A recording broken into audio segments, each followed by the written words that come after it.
Ever pondered the intricate relationship between quantum chromodynamics, or QCD, and the burgeoning field of quantum computing?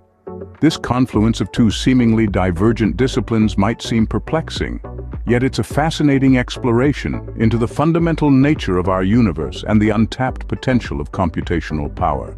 Quantum chromodynamics is the theory at the heart of particle physics.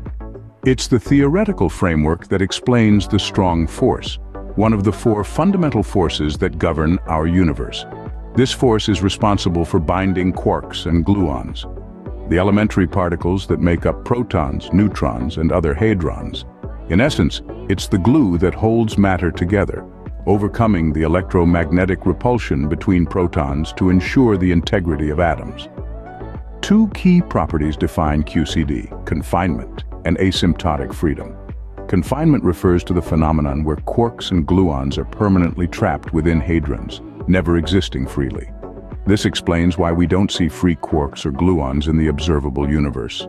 On the other hand, asymptotic freedom describes how the interactions between quarks and gluons weaken at high energies or short distances, a trait contrary to many forces that grow stronger as objects get closer together. Quantum computing, on the other hand, seeks to revolutionize information processing by harnessing the peculiarities of quantum mechanics.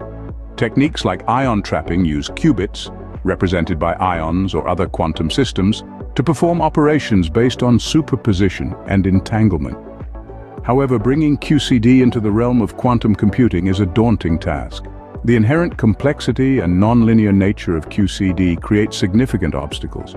The equations that govern QCD are notoriously difficult to solve, requiring advanced computational techniques for even approximate solutions.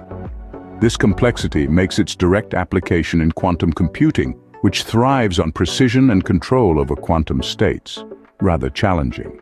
Furthermore, QCD's confinement property prevents the isolation of quarks and gluons for individual manipulation, an essential requirement for the operation of qubits in quantum computing.